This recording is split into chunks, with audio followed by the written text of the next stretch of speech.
tuula halkaa waan soo maray baa lay tusay baabuur yaroo dhayna aan ahayno haddana ka yaro markaas baabuurkan reemiga iskalo xoolahaaba lagu raraa markay meel abaari ka dhacdo lagu qaadaa baa la yidhi dadka ilaa reer baadiyahoogii baabuur ay leeyihiin ma fuqaraaba may aqniyaa baa nahay dee waa la dhiman markaa dhimashada markaa maxaa ku xiga dhimashadu meel ay ku dhammaanayso ku joogsanaysa ma aha dhimashadu waxa weeyaan magaaladan aad ka tagtay magaalo kale aad tagaysaa taasun bay lamid tahay hadda xalay anaku dhuusamaree baan seexanay saakanay ninkaan nii imanay beri tolena laga yaabaa inaan dhoofnaba haddii alla yidhaahdo nolosha adduunyada caynkaasa meel baad ka tegi meel kale aad tegi aakhiraduna waa caynkaasu ma dheero qofku markuu inaga dhinto adduunkanunbuu ka baxay caalam kaloo cusub buu qofku galayaa sida ilmaha yar caloosha hooyadii markuu ku jirana waa caalam gooniyuu ku jiraa markuu ka soo baxana caalam gooniyuu qofku yimiday marka hore caalamuraxim buu ku jiray oo maaragtaane halkan wax kama cunayn xundhurtu wax ka cunaayey oo waxay hooyadii cunto ayuu la wadaagay ayuu la cabaayey markii adduunka u yimidana xundhurtii waa laga jaray deedna qofkii adduunkana la keeno deedna labadan najdayn labadan baa markaa ilaahay afkiibaa ilaahay intuu u furay ayaa labadii naasi hooyadii caanaha ka soo baxaya ilaahay markaa ku ilhaamiyey marka adduunyuu yimid qofkii adduunyada imisaa la joogayaa ilaa caloosha hooyadaa 9 bilood baad ku jirtay 7 bilood baad ku jirtay adduunkana waxaa laga yaabaa intii ilaahay kuu qadaray baad joogi qaar baa 2 sano jooga qaar baa 10 sano jooga qaar baa 50 sano jooga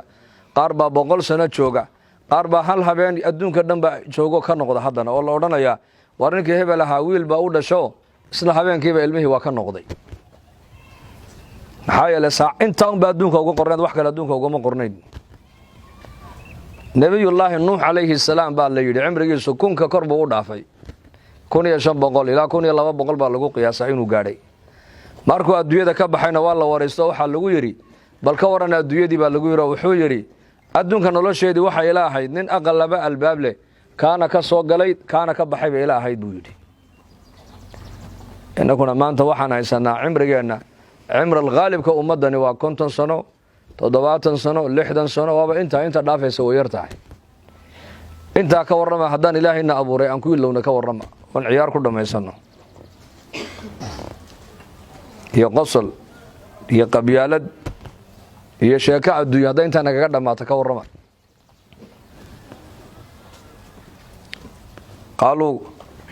كم لبثتم في الأرض عدد السنين بالوردونا قالوا لبثنا يوما أو بعض يوم فاسأل العادين قال إن لبثتم إلا قليلا لو أنكم كنتم تعلمون أفحسبتم أنما خلقناكم عبثا وأنكم إلينا لا ترجعون بنك قيامة مركي اللي يمادان لأورندونا أرلاد دوشيدي ميقات سو جوكتين مركابي أورندونا ما أرلاد دوشيدي أرلاد دوشيدي إمساد كسو نغاتين بالشيغا markaabay odhanayaan dee maalin ama maalin barkeed bay ahaydba nolosha dhan ee adduunka maanta eed wax weyn u haysatid adigu eed waxbarasho ka fikiraysid ee reer ka fikiraysid ee shaqo iyo adduunyo iyo dhoof iyo aqallo iyo ubad aad ka fikiraysid marka aakhiro la joogo banka qiyaamo la joogo ee lagu yiraahdo war adduunka imisaad soo joogtay wuxuu odhanayaa maalin ama maalin barkeed bay ahayd tiradii baa ma garanayne bal kuwa wax tariyay weydiiye buu leeyahay markaa baa la odhan doonaa in labithtum ilaa qaliilan low annakum kuntum taclamuun haddaad kuwa wax garanaya aad ahaan lahaydeen intaad ku soo nagaateen adduunku waaba in yar bay ahaydba waayo marka loo eega caalamkan adduunyadan joogno caalamka kale ee qabriga ay ku xiga haddana caalamka qabriga marka loo eega caalamka maaragtaane maxsharka qiyaamaha caalamka banka qiyaame ee maxsharka marka loo eega caalamu siraad caalam la yidhaahdo haddana caalamka siraadka marka loo eega caalamuljannati wannaar nolosha adduunyadu waxay noqonaysaa maalin ama maalin barkeed bay noqonaysaa markaa baa la odhan doonaa afaxasibtum annamaa khalaqnaakum cabathan wa annakum ilayna laa turjacuun ma waxaad u malaynayseen in laynii abuuray dheeldheel oo xaggan loo soo noqonayn taasaad u malaynayseen miyaa baa ilaahay odhan doonaa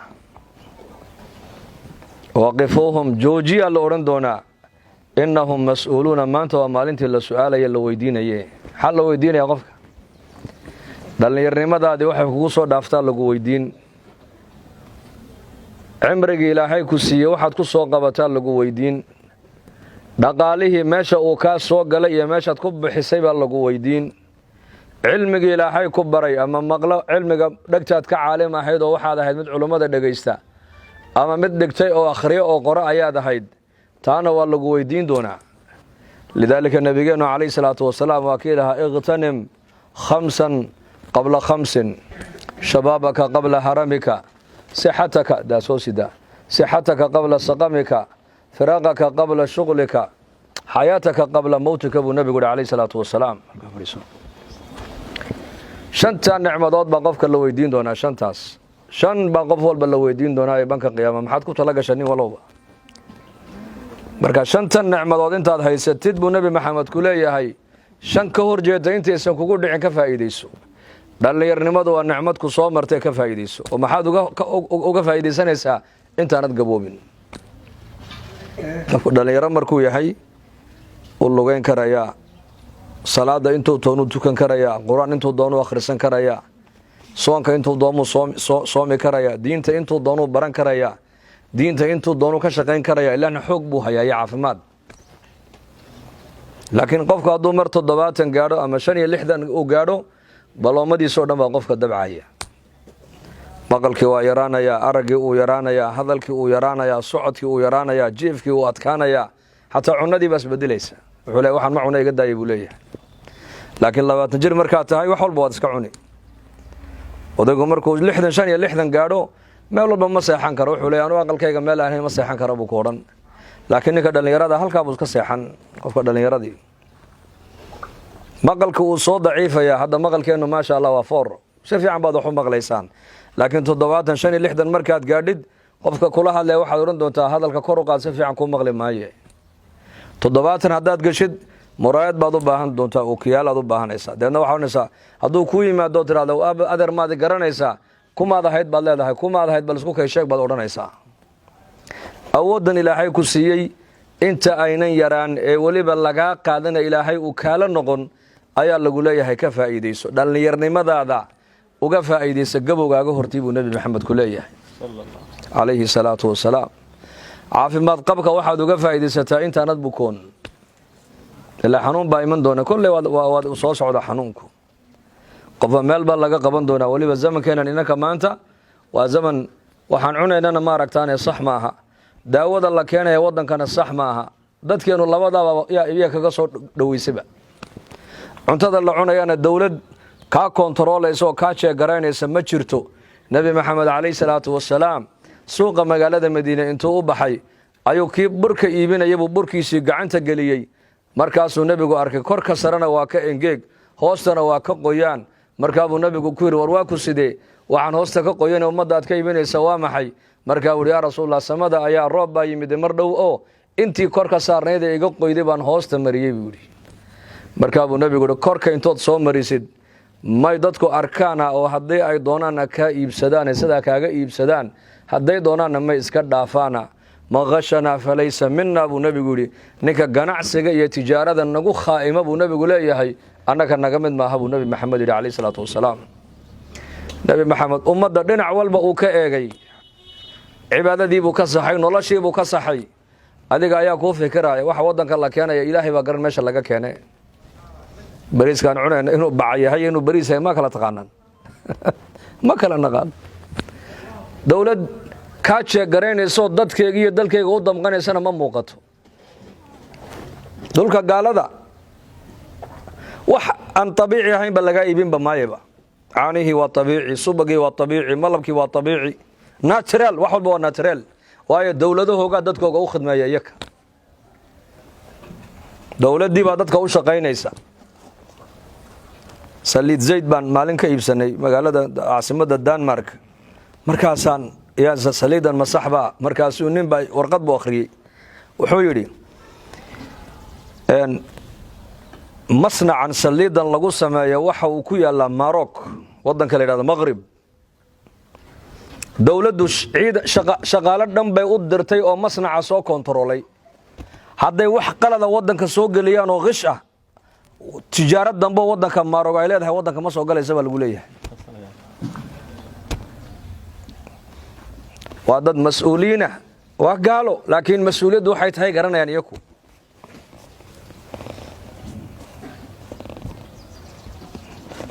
marka xanuunkii baa iska soo degdegayaba maanta oo guri maanta dadku aanan qof jiran una jirin dalkeena muu jira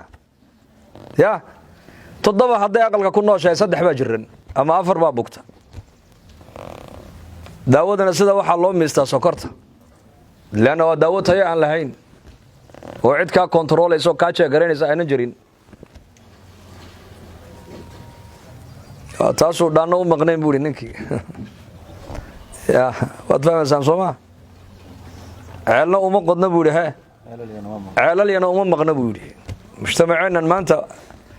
waa dad masaakiin dadkeenu oo ilaahay wuxuu dalkan waxaad moodaa ilaahay inuu ku badbaadiyo quraanka aad akhriyaysan baa ilaahay inuu ku badbaadiyay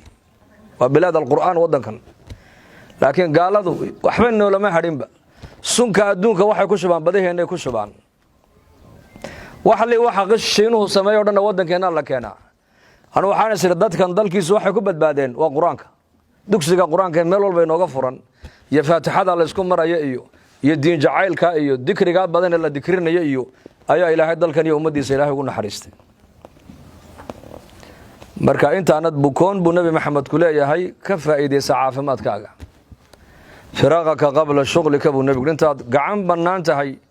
marka gacan banaanidu waa maxay intaad gacan banaan tahay wali aanad mashquulin ilmo iyo ubad iyo reere iyo aynan ku helin eed iska firaaqa haysatid ka faa'iideysa firaaqaaga diintaada baro oo diintaada ku amal fal oo diintaada ka shaqee oo diin noqo oo ilaahay ku abuuray xiriir fiican la yeelo xayaataka qabla mawtika buu nabigu kaleey salaam inta aad nooshahay ee aanad dhimanna nolosha ka qaniimayso illa bari waad dhiman doontaa قال رب ارجعوني لعلي أعمل صالحا فيما تركت قال كلا إنها كلمة هو قائلها ومن ورائهم برزخ إلى يوم يبعثون بإلى هيد مركا لقبته أيو لا يا رب ما ديب يدك دائما كان صوشة قيسان لهاي مركا ديب لو ما صو نقون كرو أدون كديب مر لقى بحو لقو ما صو نقون كرو ميل لقو صو نقضو ولي قد ما حد يدني ولي ما مقاشا قف نتبع آخرك صو نقضي ما مقاشين إذا عادها أنا ما مقاشين ما جرت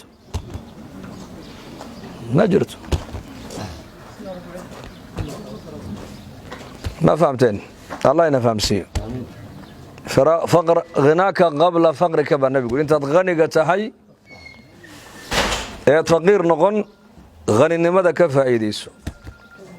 غني نقو عنسنا غني قفك العقد بدن لمي هداد مالنتي waxa la cunay aad haysato qootaliyoom hadaad haysato غني baa tahay adigu عبد الله بن عمر بو نبا ويمدو كو يري ألست من المهاجرين بو كيد يا ابن عمر انغم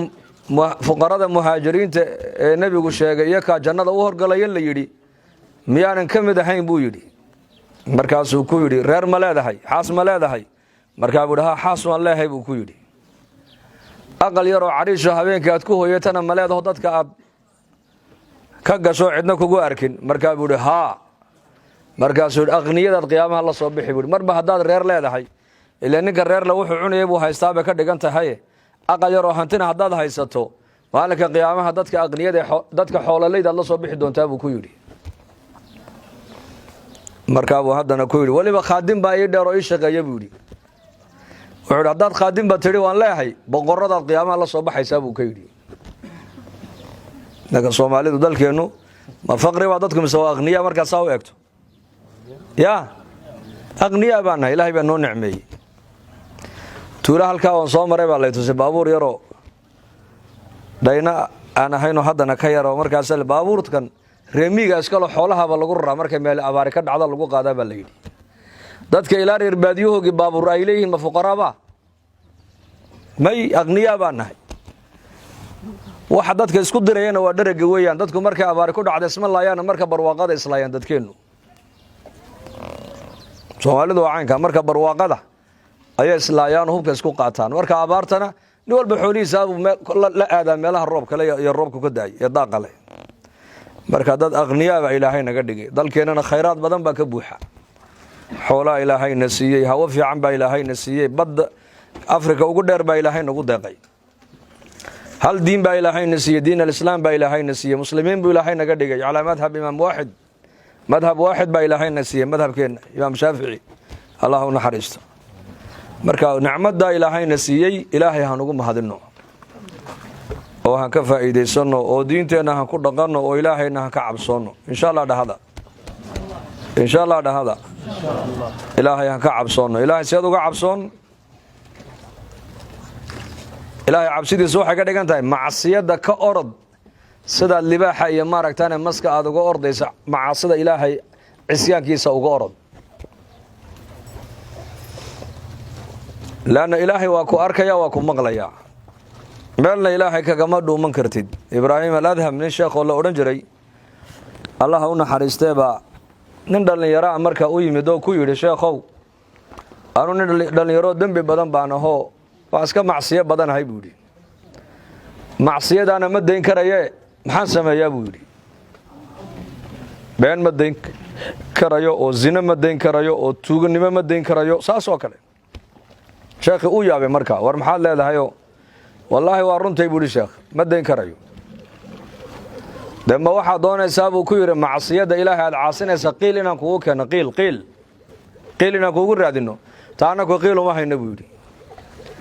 laakiin mid baan ku oran buudi aqligale dhageyso dhulkan aad ku joogto ilaahay baa iska leh ee bal markaad ilaahay aad caasinayso hadaa tiri macsiyadii ma deyn karayo wixii ilaahay daa uu ka yiri hadaana deyn karaynin dhulkan aad ku dul joogteed ku dul caasinaysa asaga ilaahay iska leh dhulka uga kaco dhul kale oo ku caasida doondoona buu ku yiri majra ya da majra dhulka waa dhulkan cirkuna waa cirkanun qaar baa yiraahdo dibadda aan u baxnay xagee dibadda uga baxda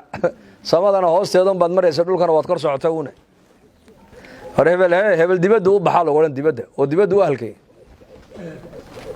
dibadda iyo gudaha ma jirto adduunka oo dhan waxa hal aqal oo kaliya waa qol kaliya adduunka qolkaana ilaahay baa iska leh qol kaliya kuwa Mareykan tagayna qolkaan bay dhinac kaga jiraan kuwa Australia u qaxayna qolkaan bay dhinac kaga jiraan kuwa Europe tagayna qolkaan bay dhinac kaga jiraan kuwa Afrika tagayna qolkaan bay dhinac kaga jiraan kulligan qolkaan baan ku wada jirnaa ogo waa sida quraanjo god ku jirto kala u baana bal dibad iyo gudaha la kala yiraahdo ma jirto marka ninkii sheekhi kiira uu aqli celiyo wuxuu ku yiri hadaad ilaahay macsiyadiisi iyo wuxuu daa ka yiri hadaana deyn karaynin dhulkan ilaahay baa la uga kacbu ka yiri hadaba oo dhulka la doondoono ilaahay ku soo caasido marka buu yarkii uu yaabay mid labaadna waan kugu dari buu yiri arsaaqadaad cunta ayaa ku siiyay ilaahay baa siiyay biyaha cabaysa ayaa ku siiyay Allah caanaha cabaysa ayaa ku siiyay Allah cadkaad cunaysa ayaa ku siiyay Allah hadaba marka tir ilaahay amarkiisana waan jabin arsaaqadiisana waan cun isma qabatee arsaaqada ilaahay u daayo waxaad ku noolaataad u sameeyay buu ku yiri dadna marka ilaahay caasi markaasuu yiri taasina ma karaayo oo ma dhici karayso waa hagaag mid saddexaadna waan kugu dari mar alle markaad aakhira aad dhimanaysa ajashu ay ka cimrigu ka dhamaadeen malakul mawdku ku yimaado waxaad ku tiraahdaa may dambi baan inta